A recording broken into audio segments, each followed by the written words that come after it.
if you're new to hunting, I think one thing that like really makes people not as successful is like a constant act of self-guessing. I kind of say that I have in some ways like happy feet. I like to cruise around. I like to move around a lot. If you're bad at glassing and you don't like glassing, develop tactics that you can be successful at without glassing. I had one guy like send me a message that I absolutely didn't know how to hunt because I was carrying a backpack around that had all my scent in it. At this point, I've actually spent more days out hunting than not hunting. It was just pretty crazy to think. This is Remi Warren, and you're listening to The Wild Initiative. Put down your latte and pull on your boots. There's a lot of people that can pull the trigger on an animal, but they don't know what to do with it after. If you would have told me that a stupid turkey was going to make me get that excited, I'd have told you were crazy. It's just a skill that you have to perfect over a lot of years. Hunting is a tribal activity. We've lost the tribe. We can't even hunt together anymore. Well, the people that are anti-hunting are usually pro-abortion. So kill the people, save the animals. I just remember riding my horse back to camp with the northern lights and the moose behind me, and I'm like, this is why I've done this. This is as cool as an experience as I will get. Hi, this is Jim Shockey. This is Sam Soholt, the public land bus guy. Hi, I'm Kimmy Greentree. Hi, this is South Cox with the Western Bowhunter Podcast. Hey, this is Ben Dedamonte, a.k.a. Shed Crazy. You're listening to The Wild Initiative. Hey y'all, welcome to another episode of The Wild Initiative, brought to you as part of the Waypoint Outdoor Collective. All right, so getting on to today's episode, I am super excited to have the one and only Remi Warren on the show. Remi is just a super, super smart dude when it comes to this world of hunting. He's done a little bit of everything. And so I'm excited to have him on and hear his story. Remi, thanks so much for joining me today. Yeah, thanks for having me. I appreciate it.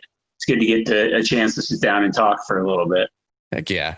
So, we got a chance to just sit for a moment at Western Hunting Summit. Was awesome event. It was really great to meet you out there and hear what you had to say about mule deer hunting. But I'm excited to come in and actually just learn a little bit more about you. So I would honestly love if you could start out just with a little bit about yourself and how'd you get started in hunting and the outdoors? What kicked it off for you?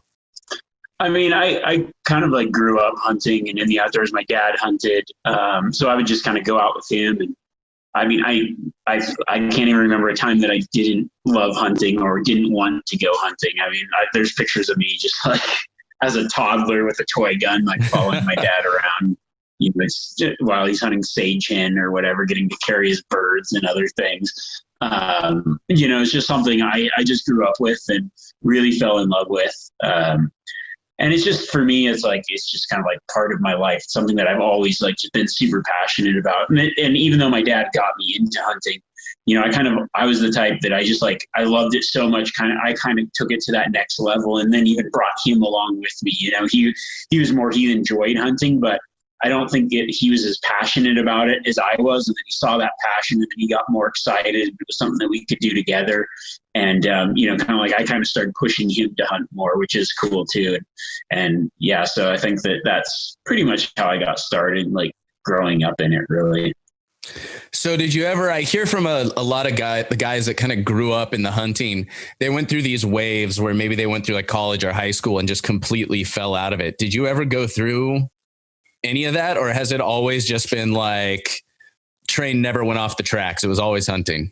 Oh yeah, no, the train never went off the tracks. Like it's all I've thought about since I've had like coherent thoughts, I think, which is good because people ask like, oh, do you get sick of it? Like it's work and, like as a guide and whatever. I mean, the most days I spent in the field in 1 year, obviously before I was married, but like 323 days. That was like the days that I was out in a single year of hunting or guide, like in some facet of like being out hunting. And I never got sick of it. Like it's just something that I can get up and do every single day. Which is awesome. Like it's the truest passion that I can think of. And it's something that I never I never was really into anything else. Now I'm like, I'll do other things, but I still just only think, eat, breathe, sleep, hunting, and fishing, fishing as well, but outdoor stuff mostly. So you grew up hunting, you went and then you started up a guide service. How old were you when you started guiding?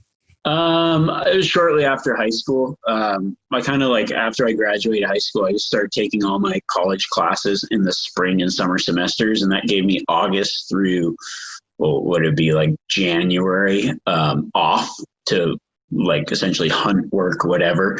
So I kind of took that entire fall season off and kind of started guiding in Montana. I went up to Montana and got a guiding job there and started guiding elk and deer, kind of general unit combo hunts. And then that kind of, as that kind of progressed, I kind of got jobs other places, South Dakota, New Mexico. And then eventually I've guided in South Africa and New Zealand. So kind of like all over the world, done some of the guiding and stuff in a lot of different states and a lot of different places. But I pretty much just started kind of like after high school, and then I would take that money that I made during the guiding season, and then I would just go to school the rest of the year and kind of live off my guide salary for the rest of the year. So it was pretty cool. It was a great way to do it for sure. Geez, it's funny. I think about, we talked a little bit earlier and I kind of mentioned this is a fairly new thing to me over the past few years. And, I look back and I think about what I was doing in college and I'm like, oh man, if only I'd known about this world. Like I just didn't even, I don't know. It was just never even a thought to me back in my 20s. And we won't discuss the stuff I was doing back then, but it's a very, very different world. So it's such an interesting thing, like hearing that and, hearing about you just hunting all over the United States. If you were to guess how many of our states would you say you've hunted in? I don't know. I mean, almost all the Western states, whether guiding or hunting myself or some form of something. I think I've held tags in pretty much all the states out West, but, like the guiding season does, it's funny because I actually still guide. And it's something that I do love to do.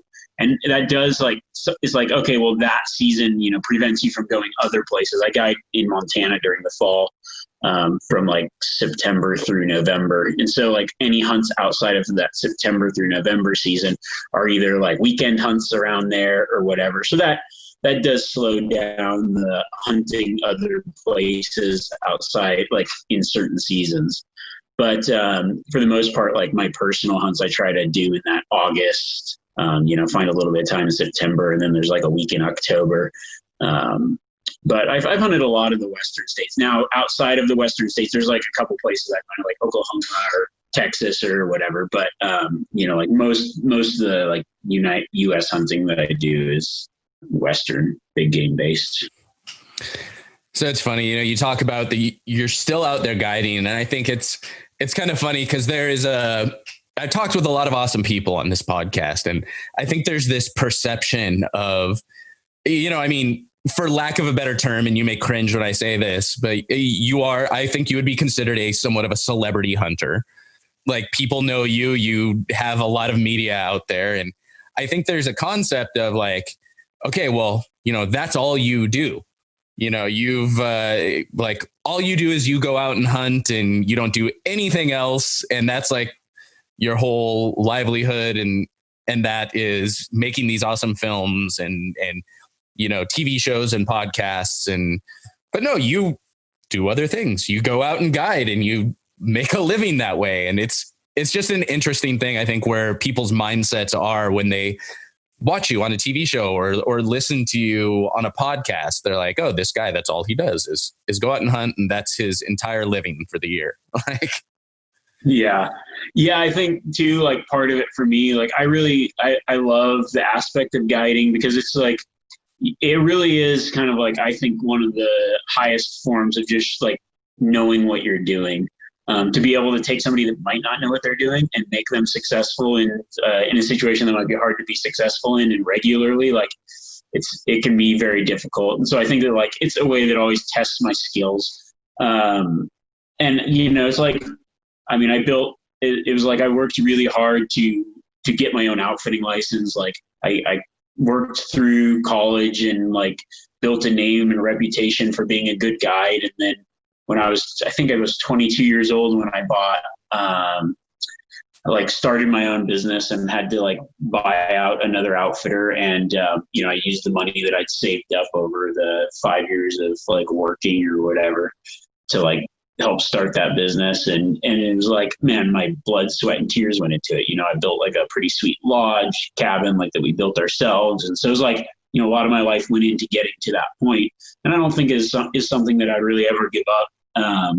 Also, I think it just like, it gives me, I feel like I get a little bit of street cred while I still guide. I feel like the day that I give that up, I'm like soft. I'm like, it's like just kind of, it's a mental thing for me too, where it's like, yeah, I could probably go do other stuff, but it's something that I love to do. Now, I talk about it, but also, people are always like, oh, he's a guide, I want to go hunt with him. I'm not, like, we don't have like it's just me and like a couple other guys. I have other guides that work for me, but it's a pretty small operation. Like we have repeat clients that have hunted with me. Some of these guys have hunted with me for 11, 12 years, like before I was doing any of this media stuff or anything like that. Like, so it's actually kind of almost impossible to get a spot on our Montana hunts. But yeah, I always try to throw that out there because otherwise I get a lot of like messages and stuff, and I'm like, and I can't answer them all because it's just me. It's not like I have a bunch of people sitting there answering all the emails and doing all the other stuff. So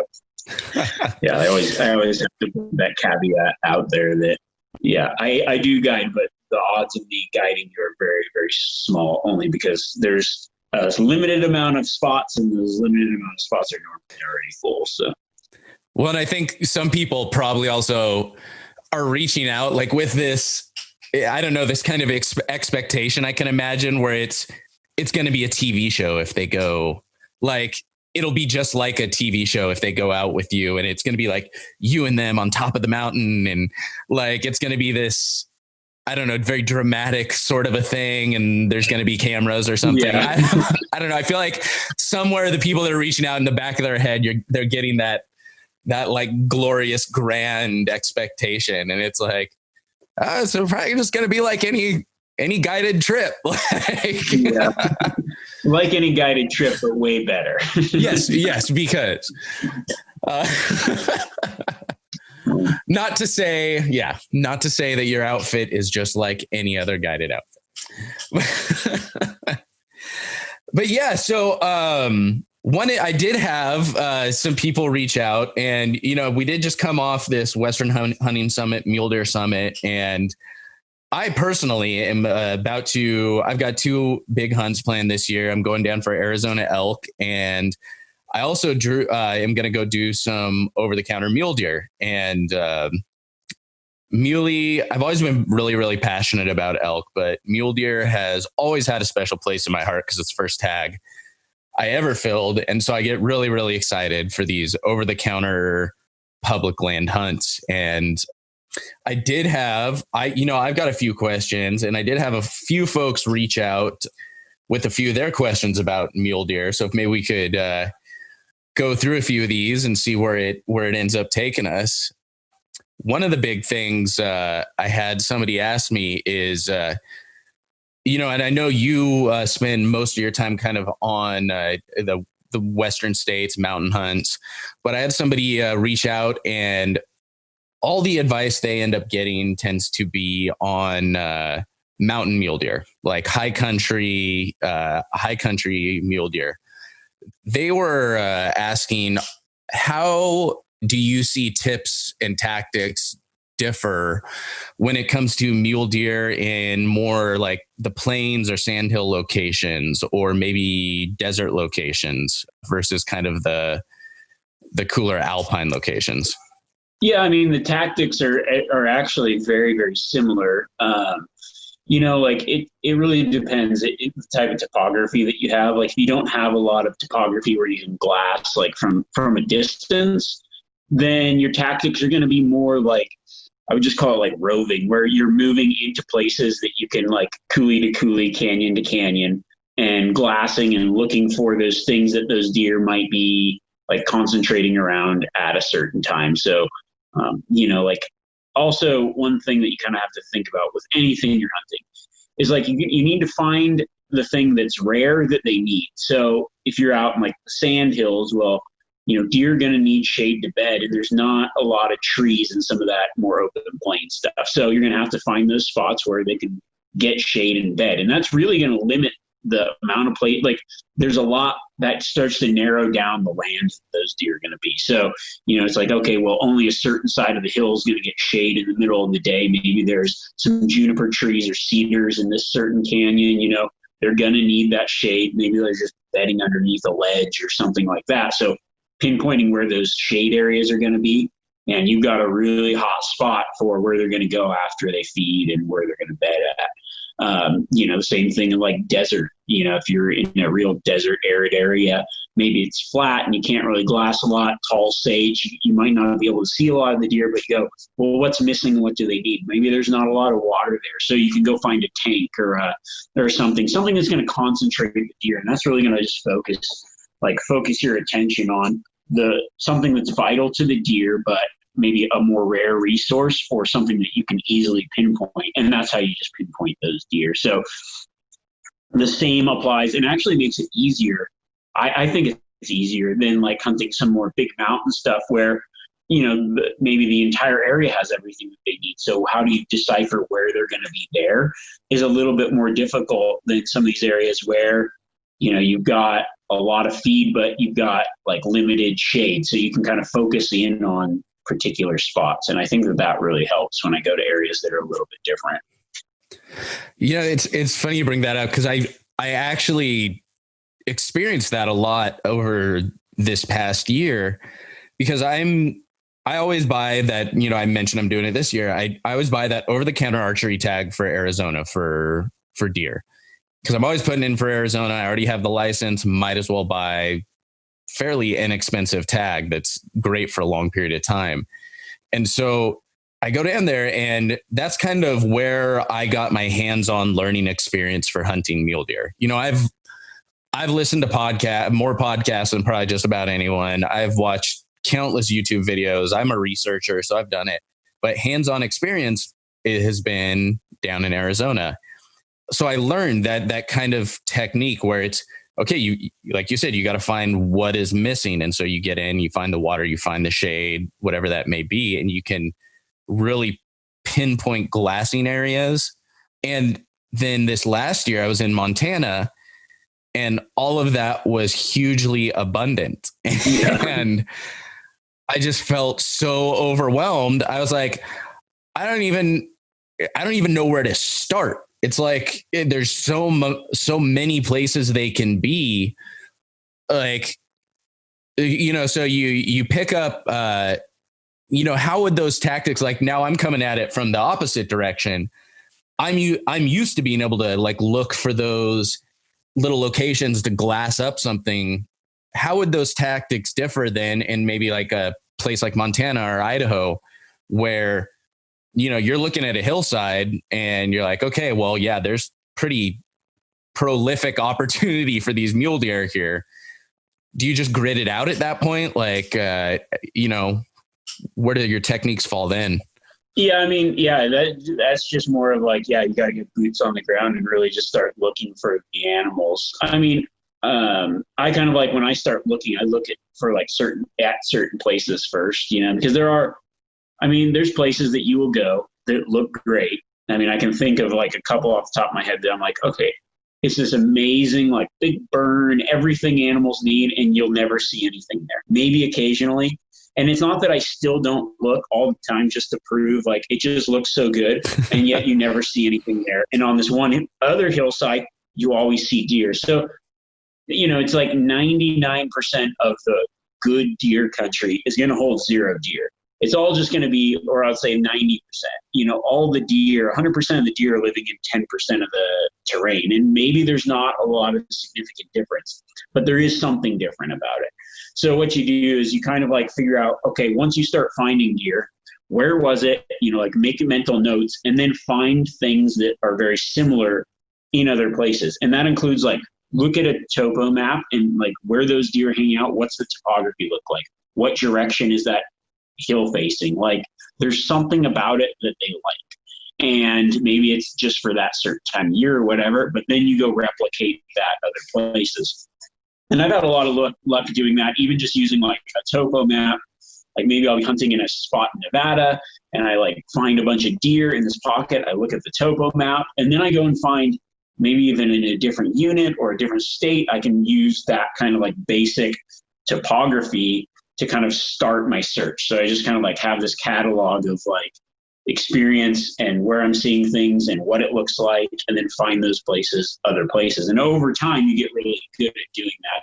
But it's one thing that's like, I can tell you what I look for, but you also kind of have to have that like basis of the way you hunt and where you actually find animals, and build your own like out of experience, I would say, database on where you're going to start looking. And that might be different than the places that I like to hunt or start to look, but it could still be successful. So that's what I do. And if I go into a new area and I start finding deer, then I start kind of looking at those similar areas. Now, if I like, maybe I'm in an area and it's like early season and I'm like down low and I'm seeing 100 deer, but no bucks. Well, I call that a nursery. And it's like, well, maybe there's something about this region that attracts the does. Now I got to go find another area where I start seeing bucks, and then kind of separate out those types of areas.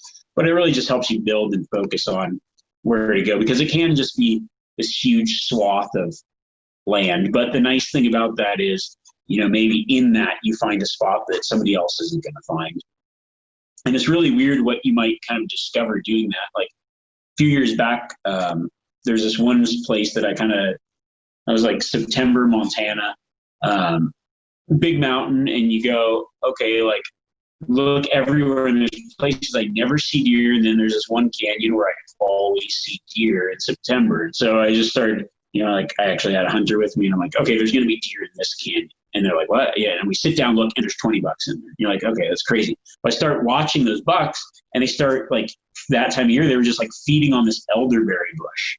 And that really got me thinking, like, okay, maybe it's like deer crack, and I should go find that was the only place on that mountain that had elderberries. Maybe I'll go find another spot that has those this time of year. And sure enough, started picking up bucks in those. It was like a more wet area on a certain hill that had a certain type of thing that I never even knew deer liked. So it's just like something like that can just be a little bit of a edge when you start looking for deer or whatever. Well, it's kind of like, to simplify it, you have to find deer. You do your best. Once you find deer, you look at that area and, you list out, okay, these are all the different qualities of that area. Then you look for similar stuff. You look for that in a different place. You list out all the qualities of that area, and you can kind of start to cross-reference and narrow down what those may be. You got maybe 10 qualities, whether it's vegetation, topo, water, all of these different qualities. And you can start to then narrow those down to the key pieces and really see what the most important portions for those. And like you said, then you can apply that to other hunts, other states, and it gives you a starting point. So you're not just jumping in completely fresh to every hunt. Yeah, exactly. And as things change, like if you go down to Arizona, what the deer are looking for there are completely different than what the deer are looking for in Northwest Montana. It's like deer in Northwest Montana have plenty of cover. They've got plenty, you know what I mean? They're looking for maybe some more open and maybe some drier stuff. Whereas in Arizona, maybe they're looking for some water and some like succulent, good food and whatever. There's just so many different things that they're looking for in different places. But yeah, just filling out that catalog and just understanding, it's just like anything, finding what's rare but valuable to the deer. And that's kind of how you can narrow down your search. Do you actually keep like a physical notebook of things when you're in the field? I used to, but and it's funny because I was actually just like reading through some of the stuff the other day, and I mean, it's like stuff that I've like trips or days or whatever. Like I forgot a lot of stuff, unfortunately, but I don't anymore.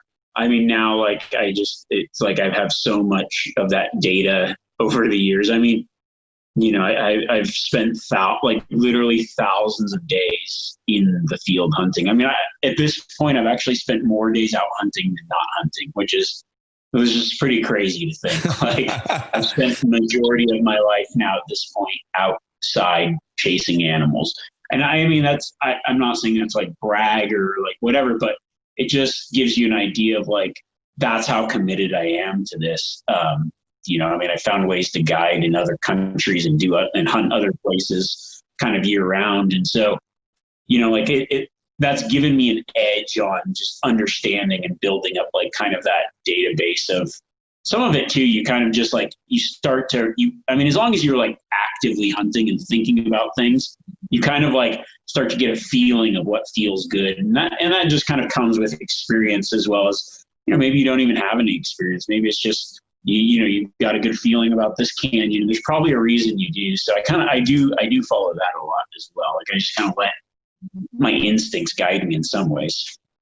Well, so much of what you know, I'm sure it's like back in the day you had to consciously be reminded of it, but now it's so ingrained, and that's why you can trust those like hunches about a canyon or something. You may be almost subconsciously picking something up. You may be looking at it and it may be tripping something that you're not sitting there thinking very super consciously about, but it's tripping some memory or some experience you had prior. And that's what's really keying you in on that spot. And that's something that, only comes with thousands of days in the field. You know, when you've only been hunting for a couple of years, it's still going to take you a while to develop that. Yeah, I do. I will say though, like if you're new to hunting, you know, I think one thing that like really, really makes people not as successful is like a constant act of self-guessing. You just have to like, and actually that's one of the reasons I really enjoy hunting alone, is because when you're with other people, you're always like bouncing ideas back and forth, and you're actually like thinking slower and like, you know, feeling less like the act of hunting is more like broken down into an analysis. And I mean, yeah, I'm talking about tactics and the way that analyze things, but also you can like really hinder your success by just overanalyzing things. You just sometimes have to be like, I feel like there's going to be a big buck in here. And when you feel like there's going to be a big buck in there, then you're looking to prove yourself right, as opposed to, I don't think there's anything in here. And then you're going to kind of like, your mind like has a different set of focus.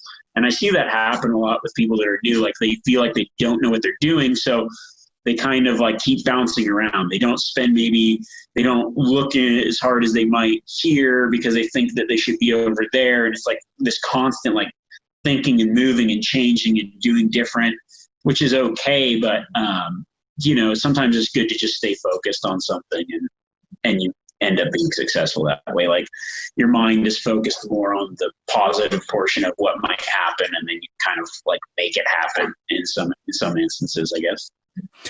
Well, you know, it's an interesting concept because there's so much truth to like your mind creating your reality to some extent, you know, and there's a lot of people that take that way overboard in, you know, manifesting your own destiny, all this stuff. But there is a huge amount of truth in that, you know, what you think becomes reality to some extent. You do create your own destiny, whatever you want to call that. But yeah, like, I mean, you gave a great illustration of that where, you know, if you have told yourself and convinced yourself that there's a buck or there's a bull in this canyon, you are going to check every single possible little spot that they could be, even a few spots they probably couldn't be logically. You will stay there longer. You will find it. And because of that, you will probably find something in there. Versus again, there may be a spot that has several elk in it, or several deer in it, but you convince yourself that there's nothing in there. You're going to just check the few most obvious spots and probably miss quite a bit. And so I think that's such an important, you know, creating your own hunting reality, if you will, with your thoughts and decisions. Yeah, I'm everyone's guilty of it, but I do notice that like over time when I'm like go to a spot, I'm like, maybe I should go over to that other side of the mountain. Like that looked good too. Oh, this looks good. I don't see anything. Yeah, probably the other side's where I should have been. And then like you waste your time like not focusing in on where you're at while you're there. And I know that's like, okay, maybe if you just sit down and say, this is where I'm at, I'm going to just like work this until later and then I can go check that tomorrow, whatever. But right now I'm here, I'm going to hunt this or I'm going to, make this route and do that thing and just stay focused in that. Like, I'm not saying that you get into a spot that has nothing and you beat it to death, because I definitely am the type that moves on a lot. Like I get somewhere, I sit down, I glass. If I don't see what I'm looking for, I generally go, but I know what I'm looking for, So I think that's a little bit harder when you start out, but I don't get married to spots like some people do. And not that that's a bad thing. Like there's a lot of different ways to hunt.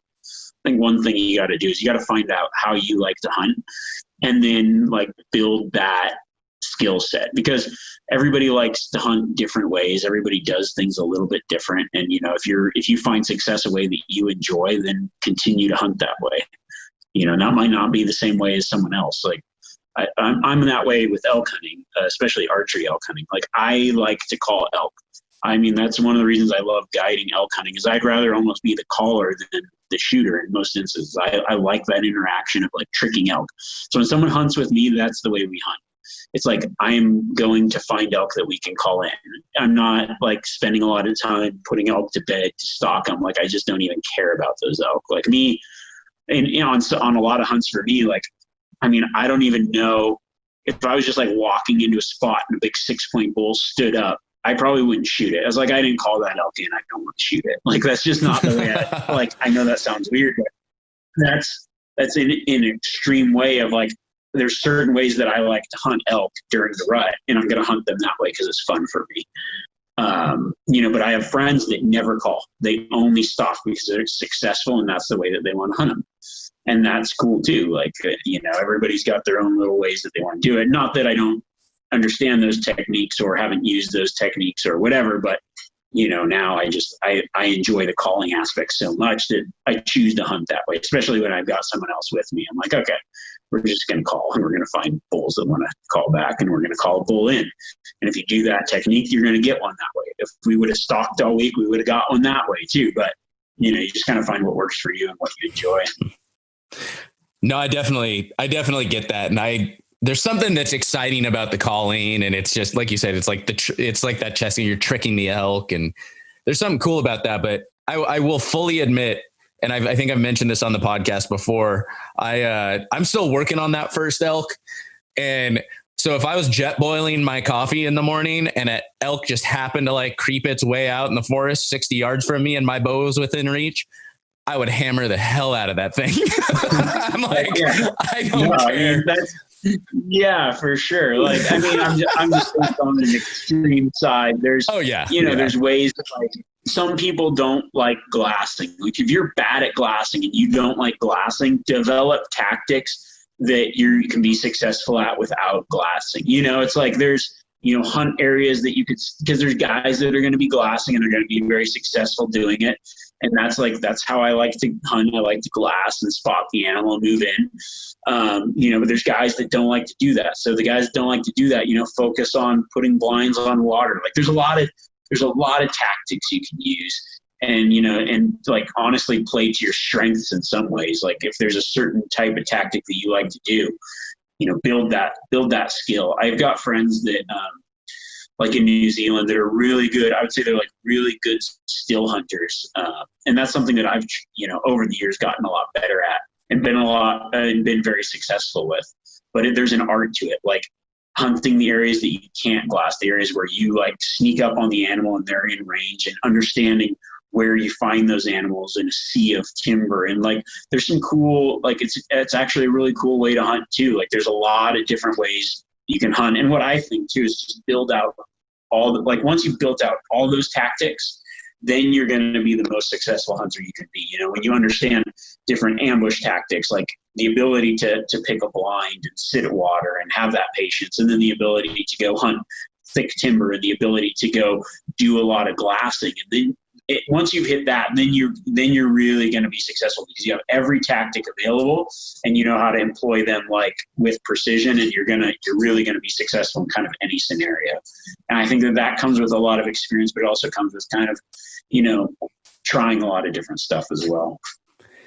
Well, I mean, I think it just makes you such a more versatile hunter in that, you may be focusing on this one thing, like with elk, for example, somebody may be out there and they may want to call a bull in and this and that, but elk they're wild animals. They do whatever the hell they want, and they just may not be talking. They may have been talking super early in the season or before the season. They may be making a bunch of noise. You may found this area. You're like, shoot, I'm going to bomb in here. I am going to call and they're going to come tearing in. They're talking, whatever. You may get in there and for one reason or the other, you may have committed 7-10 miles deep and they may just decide to shut up once you get in there. Being able to change those tactics and do more glassing or whatever that may be, or switch up to some ambush hunting if it's a hotter area and you can sit water, it's going to make you a lot more successful than if all you can do is sit and call. But it is good to also then focus on what you're good at, and if you are terrible at glassing, maybe start with the calling. Yeah, that's what I was trying to get at, is like, everybody's got a little bit of a different strength, and you can also pick areas based on those kind of strengths, is what I was trying to say, is like, you can, if you really like to sit, but you decide you're going to go hunt an area that has like no possible way to do that, you're probably just going to be sitting in a random spot and waste a lot of time, so you can kind of like play to your strengths, and then like if that's not working, change your tactics. I mean, I still also like hunting wallows is a fun way to hunt elk during the archery season. Like, it's cool to watch that wallow behavior, and actually, like, I think that there's a real science to understanding wallows and how elk use them and when they're going to use them and which wallows are going to be active, and like finding those wallows can be a science. And I actually really enjoy exploiting that tactic as well. Like, that's something that I enjoy. I'm not real super patient at sitting, but if I'm sitting over a projected elk wallow like that, there's just something more exciting about that to me. There's so many just different ways and things that you can do. Well, and I think there's also something entertaining about an almost 1,000-pound animal with giant antlers rolling around like a small child in a puddle of mud. Yeah, exactly. Some you kind of we were talking about earlier, just the trusting your hunches and confidence in your areas. That brings up actually one of the other questions that was asked. Somebody asked, generally, like when you're glassing a new area, so maybe you weren't able to do as much scouting or whatever it was, but you're in a fairly new area, you have a good hunch about it. How do you build that enough of that confidence to really be like, well, do I spend a whole day here, half a day here? Like, I know it's kind of a vague question, but there's only so many places you can be that last 30 to 60 minutes before dark and that last 30 to 60 minutes, kind of around sunrise. How do you decide, like, okay, it's time to move on from this area? Like, I mean, you kind of have to know like a couple of things, whether, like kind of the densities of the area, but I'm like fairly confident in my glassing skills, where I sit down and if I look over something in the morning and don't see anything, there's probably not a lot there to see. It also depends on like how much cover there is and how much available open there is. But sometimes I start to think, okay, well, if I'm looking at hillside, 10% of it's open, what are the chances that what I'm looking for is going to come out in that? You kind of have to like make a scientific guess, like when you're counting, like populations for science, and it's like you take a small area and you tally up the number and then you extrapolate it over a larger area. So you kind of think of that. I kind of have that mentality when I'm looking at it like a hillside and I can only see 10% of it. So if I see 2 deer out in that, okay, well, maybe that is equating to more deer in this area. But if I'm not really seeing anything, then I can kind of go, yeah, I mean, this area is not for me. I'll move on. Not that there aren't animals there, but you can maybe go find something easier. And once you start finding animals, then you can start honing in and saying, well, if there's a lot of animals here, there's something that they like.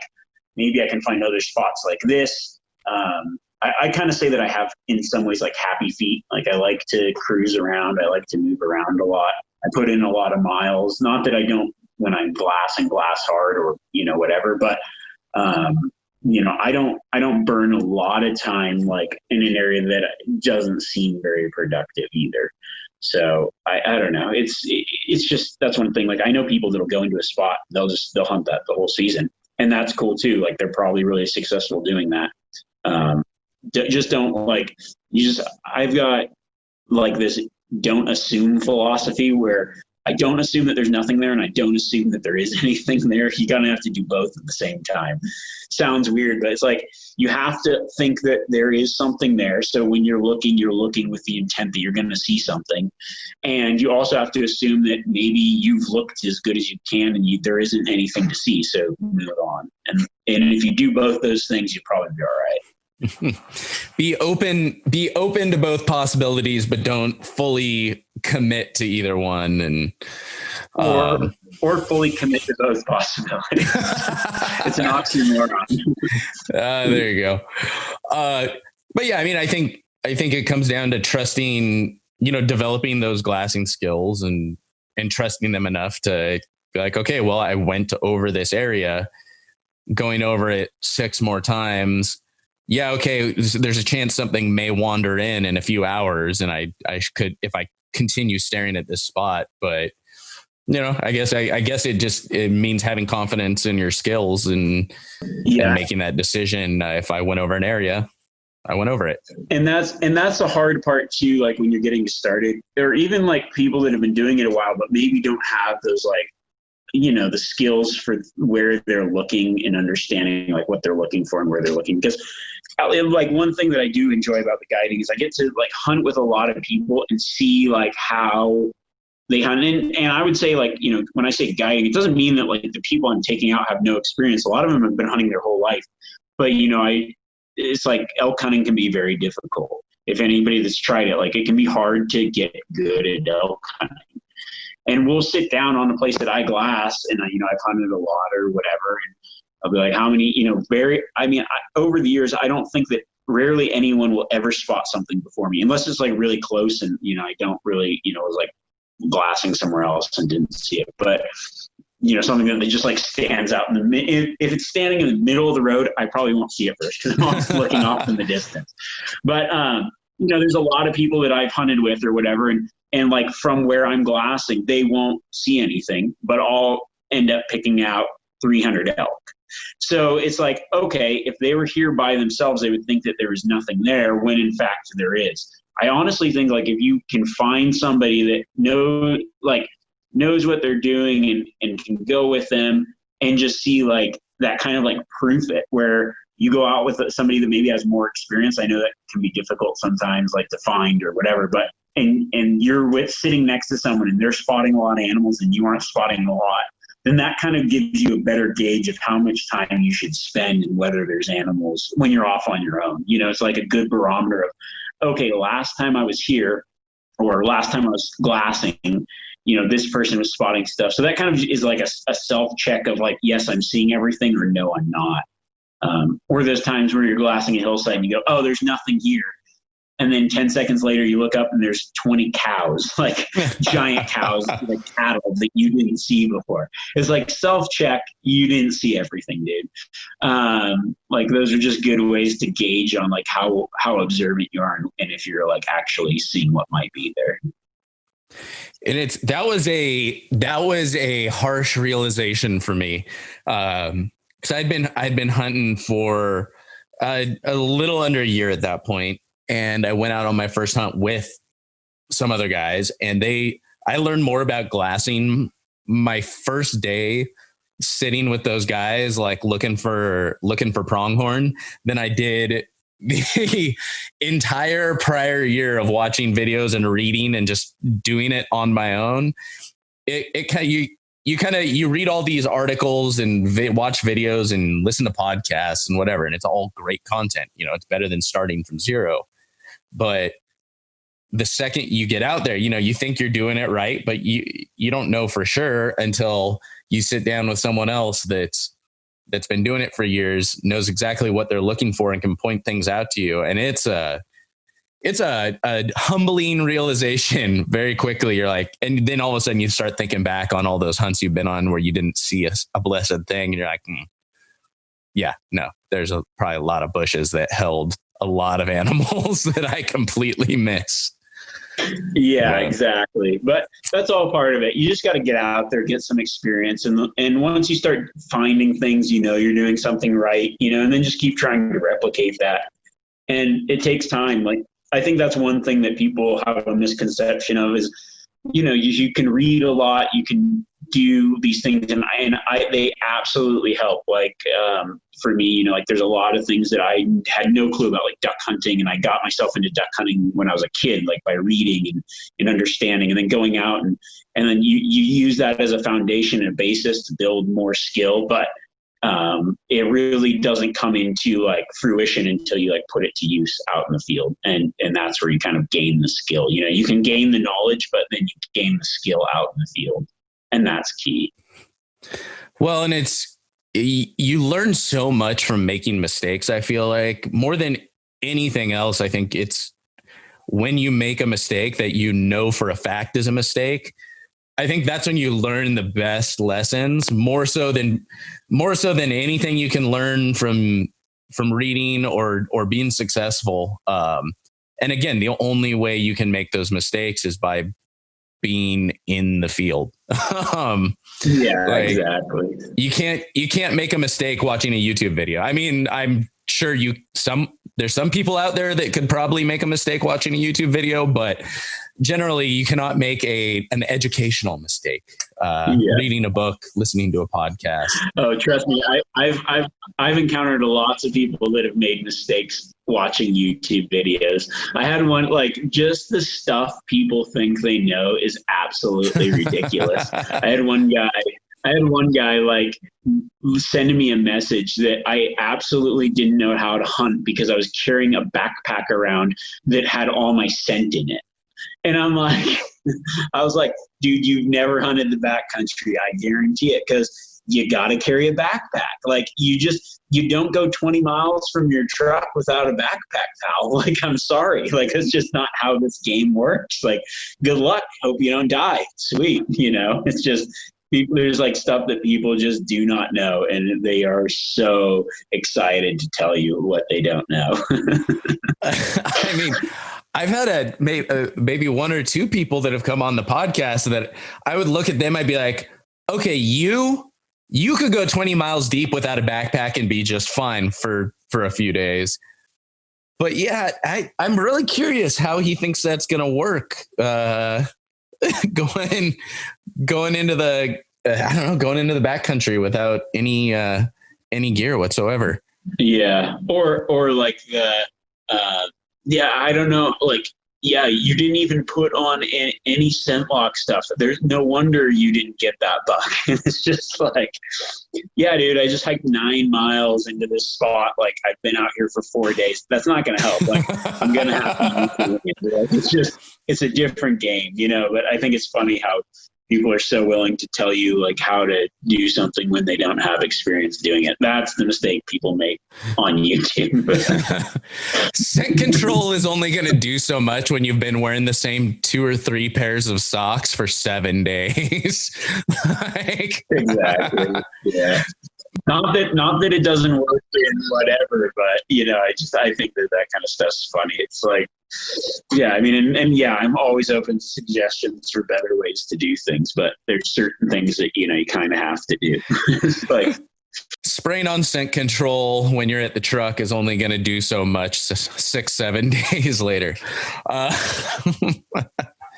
And it's funny. And I get a lot of guys, we laugh about this, but I do get a lot of guys that listen to the podcast who I didn't really expect this when I started, but they are guys who may be back east and have only hunted whitetail, and they'll be listening and they get inspired to come on their first elk hunt. And, you start with what you know, and, they're definitely, further along, say, than I was when I started hunting and had never even sat in a tree stand before. But there's still a lot of gaps in their knowledge, and they may come out not realizing stuff like that. Who knows? They may come out in a big pair of insulated rubber boots because they don't want to leave their scent. That's not going to be good. That's really going to suck after the first 2-3 miles walking into the backcountry. And so I think those conversations are very important to have, even though oftentimes they do seem silly. And I think on their end, it is also very important, though, to understand where your gaps in the knowledge lie. And because I can only imagine the comments and messages that you get sent your way. Like, it's got to be pretty incredible what gets sent over. Yeah, I mean, I actually just I haven't read a YouTube comment in probably 10 years, so those are all like old ones, I just thought it was funny. Like, you can't do anything wrong on YouTube. Yeah, well, no, just kidding. For the most part, I think now people are starting to understand that there are differences. And like, I understand those differences too. When I go to sit and do like a whitetail hunt in Oklahoma, like, I understand that I'm going to have some form of scent control. Like, I'm going to have to do things different. There's different ways to do things. And not that like, that would work if you're going into a wallow and sitting and whatever. Like, that's a great tactic to use and have and whatever. There's a place for certain things. But then it's like, if I'm doing a backcountry hunt where I'm living out of my backpack and you're ridiculing a guy for wearing a backpack, that's why he's having trouble killing elk. You don't understand what's going on, like, there's just fundamentals. Like, it's a fundamental difference. But I think, you just have to understand that there's different ways of doing different things in different places. Man, it makes you wonder. It's like, did you actually watch the video, or did you just see the cover, see me with the backpack and ask the question? But yeah, I think that's it. Oh man. So I do want to throw a couple more of these questions at you really quick. So jumping around very spastically here.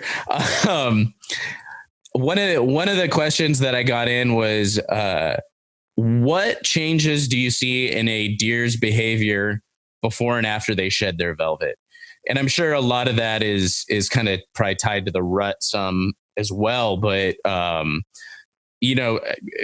most places, I feel like that's what probably kind of the summer moving into fall time period, other places a little bit later. But do you see differences in their feeding, their bedding, their overall routine from the time they shed their velvet to the time kind of they're in that hard horned? Yeah, for sure. I mean, like you hear a lot, like, like their antlers are sensitive while growing. And I think that there is some truth to that.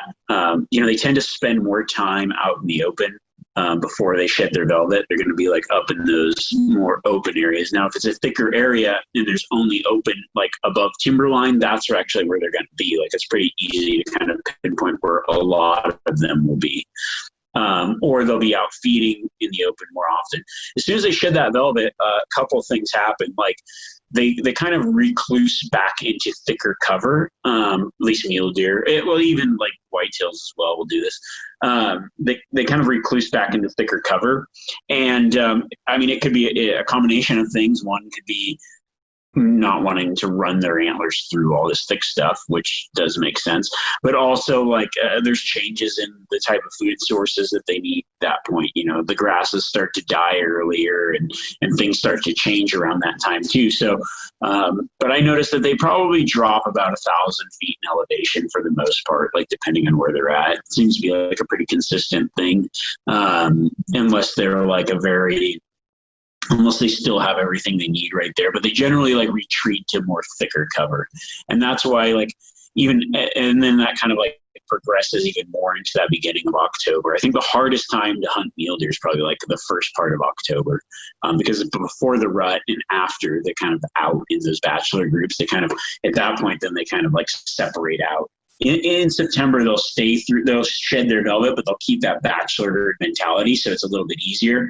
And then before the rut, then they split off and then they're like solo in the more thick cover. And that's actually the hardest time to find them. But, you can still find deer after they shed in their summer patterns, but at some point they're going to start to retreat because they're kind of making this transition from that summer pattern into like this solitary pattern into like fight mode for the rut. So you kind of have to like analyze where they're going to be in those different times. And it's generally like a little bit lower elevation, maybe if they were in the alpine, and like a little bit different type of terrain or cover. So say somebody is, fairly new to hunting. They're trying to figure out what seasons they want to put in for, maybe they're not so much concerned about their tag draw success. Say, they're resident, they've got a good chance at success. What season, what time would generally be best for them to apply to have the highest chance at success for hunting mule deer? Like, would it be when they're in those kind of bachelor herds? Would it be early season when they're still in velvet? Clearly not October, as you mentioned. Would it be the rut? Like, what would you recommend to someone that wants to kind of get their start into hunting mule deer? Yeah, I mean, well, if you can hunt the rut, that's the best. I mean, deer are dumb. They're just like, big deer make big mistakes. Then, like, they're out most of the day. Like, that's a great time to hunt. I'd say outside of the rut, though, I think the best time is when they're in velvet. But, there's obviously like easy to get tags. Generally, like general tags or whatever are based around seasons that it's the hardest to hunt the deer, or like where success is going to be the lowest. Most like general tags happen in that like October season. Easy to get tags are generally that October season. Montana has like a general season through the rut, but like early season is definitely really good. I think that's probably the best time for like seeing a lot of deer is like August time frame. Not everywhere has seasons then. And then outside of August, I would say the next best time would be November. And then outside of those two times, I would say like probably during late season in December, like a migration type area, or then like or September season where they're kind of still bachelored up but not solitary. And then, but you can still have really good hunting in October when it's difficult, because those big bucks might be by themselves. Like they're going to hold a tighter pattern once you find them. Like once you find a buck in that like October season, you probably are going to be able to get on them again, which I think is like a huge advantage. So there's a lot of ways that you can exploit that like weakness that they make. Then they're by themselves, they make a lot more mistakes, and they're holding like a tighter area. So there's good parts to every season, really. And so this question I have a feeling is going to be kind of super dependent on the area, but I'll kind of let you maybe give your answer. What should maybe a new hunter, someone that's getting their start in bow hunting mule deer, what should they expect kind of their effective yardage to be? Like, obviously you want to get in as close on the deer as possible, and you want to be as effective out to as far as possible. But maybe a new hunter, how far out should they really feel confident realistically before they're ready to go out hunting a mule deer? Yeah, I mean, that is super dependent, but I would say like if you practiced a lot and you're a really good shot, like 50 yards probably, it's kind of like that cap. But I would always say like, I think people get this weird thought in their head that like, like, oh, I could shoot 50 yards, I could kill a mule deer 50 yards. Yeah. But then they stalk in, they get to 50 yards and that's where they choose to shoot from. I think it's like, okay, if you can shoot 50 yards, make sure you get to 30, because it's like get to 25. Because if you're already at 50, you're probably going to be able to go 10 yards further, go to 40, go to and once you get to 40, maybe go another 5 yards. It's like just do that, because I think the mistake most people make now, like most guys that do it a lot, like even guys that are really good hunt a lot or have been doing it their whole life, because now it's like you can go shoot your range at 80, 90 yards and make a good group and all this stuff. And then guys like creep into 70 yards and they're like, they get afraid to sneak further and they're like, I'll take a shot from here. And then they muff it. Like things happen at that range. When you get into 20 yards, a lot less goes wrong. And that's actually, I mean, I kind of fell into that really early before, like, I've been shooting bows, archery hunting for a very long time. But I noticed like I would get into like 60 yards, 50 yards and be like, okay, I'll wait here. And it's like, I stopped doing that. I just said, I'm going to get as close as possible. And man, a fewer things went wrong. And there are those occasional times where, yeah, you blow it getting closer. But in the long run, I mean, honestly, like in the long run, my success is increased by just getting as close as possible. And I encourage everybody to do that, not just because it's like more ethical or whatever. It's more successful. And yeah, you're going to blow a few, but not as many as you're going to mess up at that further range. So that's the way I see it.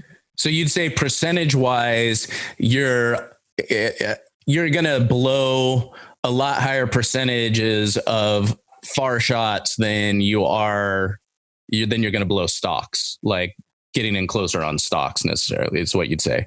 Yeah, for sure. Because I mean, there's still things you're still within like that red zone of things going wrong at 50 yards or whatever. Like the wind could shift, and when you're closer in, you're going to have a lot more opportunity to capitalize. It's like, if all of a sudden the wind swirls and the buck stands up and is looking alert, and you're like 50 yards, you're like, okay, dude, I can shoot a dime at 50 yards. This thing's gone. And you draw back and shoot, that deer's just going to duck that arrow and be gone. Now, you might fully miss him or you might hit him in the back, and neither of those are good outcomes.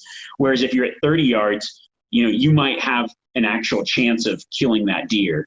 So there's just like, it's like that gap makes a big difference as far as things happening. Or, also, like there's just less margin of error. There's a lot less things that can go wrong at those closer distances.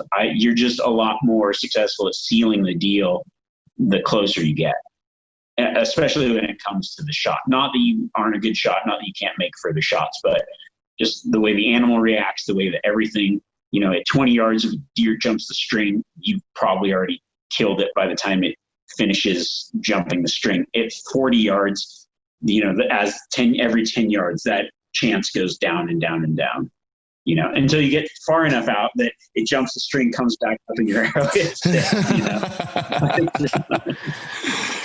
Oh man.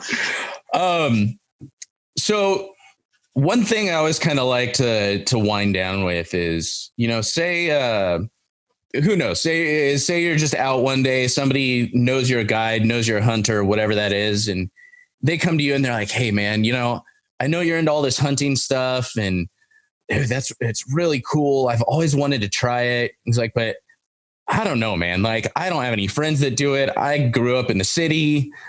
There's a lot to learn, and all this stuff's like just way too intimidating for me. I don't know if I can do this. What encouragement or kind of words of wisdom would you give someone kind of in that situation? Yeah, I mean, I think generally what I encourage them to definitely give it a try. There are things that are difficult about it, but it's not impossible, I mean, really, I even just had somebody ask me the other day, and it's like, I was thinking about hunting, like, what do I do? Get your hunter safety, take those steps to where you can actually get a license, and then just kind of like it's just like anything, get some advice, whether it's from someone you end up finding, podcasts, whatever. Go out and give it a try. I mean, I honestly think like the best way to start is with small game, because you can be successful. You can learn a lot of things. You can do a lot of things, and it's not as intimidating to start out. And I think that's a great way to start out. I think it's just like anything, you can start start small and grow big, because you're going to gain skills doing that. You can do that. Like, it's a longer season. There's more opportunity, more places to go. It's easier. Like, people are more willing to share those kind of spots than they are maybe big game spots, because there's a lot more time investment and other things. And it's a great way to get out. And while you're out there, thinking about other things you might be able to do, because while you're hunting, there's so many times where I've been hunting chukar and found, or quail, and like, oh, this is a cool deer spot. Maybe I'd come back here. Like, thinking about the way that I started hunting small game first. So I think that that's like a great avenue to get into it. And then I also like encourage people to kind of maybe do, like, if it's something they want to do, maybe try to find some kind of mentor. And the best way to do that's through like conservation organizations. It's like, go, like in Nevada, we've got like a Bighorn, like Nevada Bighorns Unlimited, where they do guzzler builds all the time. Go get on one of those. Like, get your hands dirty with some people that hunt, and they'll be like, oh, what tags you put in for it? And you'll be like, I've never hunted. And I'd say at some point someone's going to be like, oh, really? But you're out here helping? Yeah, it's something I want to, I'm trying to get into. Like, go to those events and start meeting people that are in that space. It's not, it's hard to meet new people, but when you kind of get your hands dirty with them and go through those experiences of like helping out, like, it's a lot easier to build relationships with people that are willing to help you that way, I think. No, I think that's super critical. People get really excited when somebody comes in, just does not have any background in all of that, but they're willing to throw down with everyone else. Like, I've seen that time and time again. When I first started, I'd sign up to go on a hike with a group of hunters, even though I'd never been out. Like, shoot, I flew out of, I found some cheap Spirit Airlines tickets, and I flew out of state tons of times to just go to events and conservation events and different things, and find your local ones and find ones that you can just make your way to. And it's people love. I don't know a single hunter that doesn't want to sit and tell hunting stories and talk to someone, help teach someone that knows less than them. It's a nice ego boost for them sometimes, feeling like they get to share their wealth of knowledge. And, I know very few hunters that don't want to grow the hunting community. So it's a fantastic opportunity to get out and meet people. Yeah, definitely. Well, man, thank you so much for taking the time. If folks wanted to follow along with everything online, where can they find you? Yeah, I do mostly everything on Instagram. You can find me at Remi Warren. You can also check out my podcast, where I give a bunch of cool tips, called Cutting the Distance Podcast. Pretty much anywhere podcasts are found. And yeah, those, and then, some YouTube stuff, Solo Hunter on YouTube, or Remi Warren at YouTube. I'm going to start doing more how-to tips and tactics. So, that's pretty much everywhere. Awesome, man. Well, again, I appreciate you taking the time. Thank you so much. Yeah, I appreciate it. Thanks. Alrighty, y'all. That'll do it for this episode of The Wild Initiative. Make sure to check out the show notes page at thewildinitiative.com. Get links to everything we talked about in today's episode. That'll do it for this week. Looking forward to next time. But until then, I hope this inspired you to get involved, get outdoors, and plan your initiative for the wild. Thank you for listening to The Wild Initiative. Please take a moment to leave a rating and review on iTunes or Stitcher, and head on over to thewildinitiative.com to get show notes, check out the blog, gear discounts, other podcasts from the Wild Initiative family, and more.